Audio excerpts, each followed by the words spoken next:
Snow settled on the town like a soft white blanket, coating rooftops, glittering under the glow of twinkling lights, and drifting gently across the Christmas market.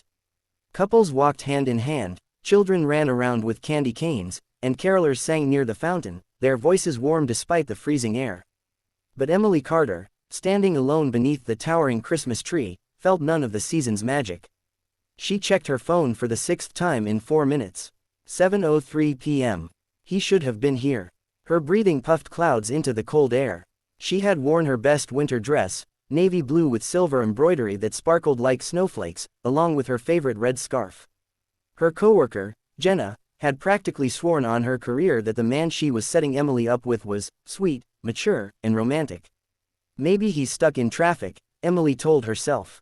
Maybe he's parking. Maybe. Her thoughts were cut off by a voice behind her. Emily. She turned quickly, hope lighting her face, until she saw the man's eyes travel from her boots to her hair, his expression sinking like a stone. "You're Emily?" he asked again, disbelief coating every syllable. "Yes," she said, her voice small but steady. He scratched his neck awkwardly. I think your coworker sent me different pictures." Emily felt her stomach drop.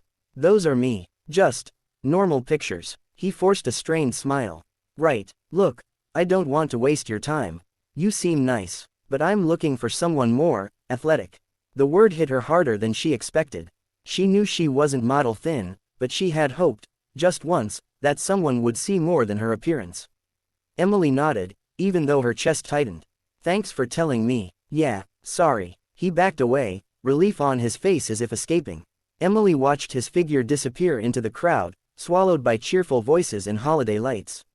She inhaled deeply, steadying herself.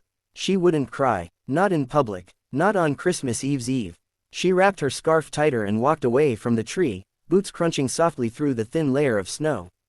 The small cafe on the corner caught her eye, glowing warm through frosted windows. She stepped inside, greeted by the smell of cinnamon, fresh pastries, and cocoa. The heat wrapped around her like a blanket.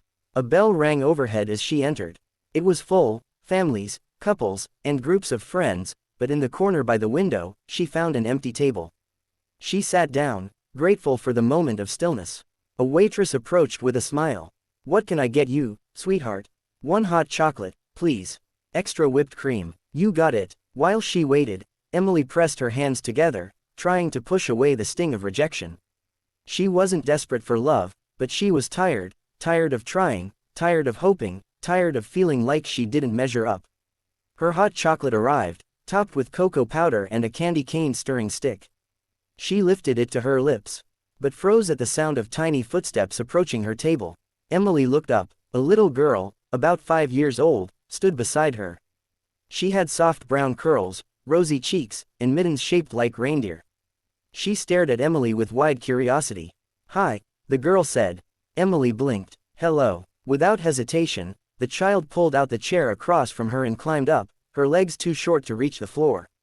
"My name is Lily," she announced proudly. "What's yours?" "Emily." Lily studied her face seriously, then asked, "Why are you sad?" The bluntness made Emily's breath catch. Kids saw the world with no filter. "I'm not sad," Emily said, attempting a smile. Lily shook her head. "You look sad in your eyes."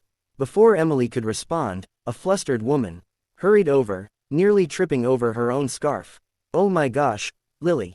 You can't just sit with people," the woman exclaimed. "I am so sorry." The woman, clearly Lily's mother, had kind brown eyes and a tiredness that came from long days and even longer nights. "It's okay," Emily said quickly. "Lily, we talked about this," the mother whispered urgently. "But Mommy," Lily insisted, pointing at Emily, "she's all alone. Nobody should be alone at Christmas." The mother flushed. I'm really sorry. We'll leave you." "No," Emily said gently. "I don't mind, really." The mother hesitated, searching Emily's face as if trying to make sure she wasn't just being polite. Finally she sighed. "All right, just for a minute." She sat down carefully. "I'm Grace, by the way. Nice to meet you." They ordered 2 warm drinks, and soon the 3 of them were sharing a tiny table, surrounded by the glow of the cafe lights. Lily chattered away, about her favorite Christmas movie, about how she wanted a stuffed penguin this year, and about how her mom made the best pancakes on planet Earth. Grace rolled her eyes. "They're normal pancakes. They're magic," Lily insisted. Emily laughed, really laughed, for the first time in weeks. Between Lily's excitement and Grace's gentle but exhausted warmth, Emily felt something she hadn't felt in a long time. Connection. Eventually, Lily stopped talking long enough to ask, "Emily, what were you doing before we saw you?" Emily hesitated, then said, "I was supposed to meet someone. A friend, a date," Emily admitted. "Where is he?" Lily asked innocently. Grace winced. "Lily, it's all right," Emily said softly.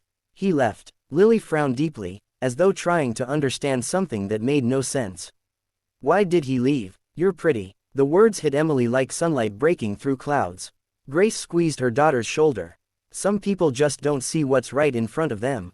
Emily smiled, though her eyes stung. Then Lily leaned forward, whispering as if sharing a secret. "Emily, can we join you for Christmas? Mommy said we're not doing anything big. And you're lonely, so we can be not lonely together." Grace nearly knocked over her mug. "Lily." But Emily didn't laugh. She looked at Lily's hopeful eyes, then at Grace's embarrassed, tired ones, and felt something warm bloom inside her. "I'd love that," Emily said softly. Lily squealed in delight, and Grace, after a moment of stunned silence, smiled, like someone who had finally found a small spark of light after a long, dark night. Christmas, Emily realized, had just begun in the most unexpected way. The cafe had turned into a warm shelter from the cold night outside, but as the hours passed, Emily felt something more than warmth. She felt a strange sense of belonging. It was odd how two strangers, Grace and her daughter Lily, had waltzed into her lonely evening and brought color into it. But she didn't know that the night was only the beginning. When they finally stepped outside, snowflakes falling in soft spirals around them, Lily grabbed Emily's hand without hesitation. "Where are we going now?" she asked excitedly. Grace smiled apologetically. "We should get going. It's late. Please, Mommy, Emily can come with us to see the lights," Lily begged. Emily felt her heart tug. She didn't want to intrude, yet she didn't want the night to end either. Grace hesitated for a long moment, searching Emily's face. "If you'd like," Grace finally said softly, "you're welcome to join us. Only if you want to." Emily nodded. "I'd love to." So they walked together through the snow-covered streets, Lily skipping ahead while the two women strolled behind her. Emily noticed the exhaustion in Grace's face, the kind carved by long days, single motherhood, and quiet battles fought alone. "You must be tired," Emily said gently. Grace chuckled dryly. "Always. But she keeps me going. Kids don't care if you're exhausted, they only see the fun." Emily admired her instantly. Raising a child alone, especially one as lively as Lily, couldn't be easy. They reached the Christmas light display in the center of town. Trees glowed with flickering bulbs, a giant sleigh stood for photos, and a little train chugged around with laughing children inside. Lily gasped, "Mommy, can I go on the train?" Grace's face tightened subtly. Emily recognized the look. It was the expression of a parent mentally calculating money. "How much is the ride?" Emily asked softly. $5, Grace murmured, embarrassed. Emily knelt beside Lily. "Tell you what, how about we all ride together?" Grace immediately shook her head. No, I can't let you." "Please," Emily insisted kindly. "I'd really like to." Grace's eyes softened, gratitude flickering through them. "If you're sure." "I'm sure." They all climbed onto the tiny train. Lily shrieked with joy, pressing her face to the window as the train circled the glowing park. Emily couldn't stop smiling, not just because of Lily, but because of Grace sitting beside her. Her shoulders finally relaxed, her smile small but real. When the ride ended, Lily tugged Emily toward a photo booth shaped like a snow globe. "Let's take a picture," she cried. Again, Grace started to protest. But Emily stopped her with a gentle look. Inside the globe, they posed, Lily throwing her arms around both women, Grace laughing as she tried to hold her daughter still. The printed photo showed three faces lit with genuine joy. Emily felt something twist inside her. Something old, something she hadn't let herself feel in a long time. Hope. As they walked through the park, Lily held Emily's hand the entire time. Grace watched them quietly, something unreadable in her gaze. Eventually, they reached the bus stop. "That's our ride," Grace said. "We live a bit outside town. The buses don't run late." Emily nodded, but her heart sank at the thought of saying goodbye. "Thank you for spending time with us," Grace said sincerely. "Tonight was unexpectedly wonderful." "It really was," Emily whispered. Just then, Lily tugged on her sleeve. "Emily, You said we could spend Christmas together. Grace's eyes widened. Lily. Emily knelt. I didn't forget, sweet girl. Then come tomorrow, Lily said matter-of-factly, as though inviting someone she'd known her whole life. Grace sighed. Lily. Emily hesitated. If it's okay with you. Grace froze. Her lips parted slightly, and for a moment, she looked vulnerable, someone not used to accepting help, friendship, or kindness. Someone who had spent too long doing everything alone. Finally, she nodded. Yes, we'd love to have you. Lily clapped her hands in delight. They exchanged numbers, and as Grace and Lily boarded the bus, Emily waved until the vehicle disappeared into the snowy night. Christmas morning came with soft golden light spilling through Emily's curtains. She woke with a surprising sense of excitement. She wore a soft cream sweater, wrapped a scarf around her neck, and carried 2 bags, small gifts she had picked up early that morning, a penguin plush for Lily and a lavender-scented candle for Grace. When she reached their apartment building, she found it modest, slightly worn, but decorated with a tiny wreath on the door. Grace opened it with a shy smile. You came, of course. Inside, the apartment was small but cozy.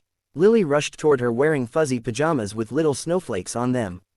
Emily, you're here, come see the tree. The tree was a tiny artificial one, barely 3 feet tall, but decorated lovingly with handmade ornaments, paper snowflakes, yarn angels, and a star cut from foil. It's beautiful, Emily said sincerely. We made it, Lily said proudly. Mommy did the angel, and I did the messy stuff. Grace rolled her eyes with affection. She means the glitter that hasn't come off the floor since last week. Emily smiled warmly. They shared a simple breakfast, pancakes, just as magical as Lily claimed. They opened small gifts. They talked, laughed, even danced to Christmas songs. Hours passed, and Emily felt something she hadn't felt in years. The warmth of a family. When Grace walked Emily to the door later that evening, she hesitated. Her hand lingered on the doorframe. Emily, she said softly, I don't know how to thank you. You brought so much happiness today. Lily hasn't stopped smiling. Emily's voice was gentle. Neither have I. Grace's eyes softened. You're welcome here anytime, really. In that moment, standing in the soft glow of the hallway light, with snow drifting outside, Emily realized the truth. That blind date rejection wasn't the end of anything. It had been the beginning. A beginning she never saw coming. A beginning she was already grateful for. And as she left the apartment, heart warm and full, she knew one thing for certain. Sometimes the best people come into our lives when we least expect them. And sometimes, they arrive in the form of a little girl asking, can we join you?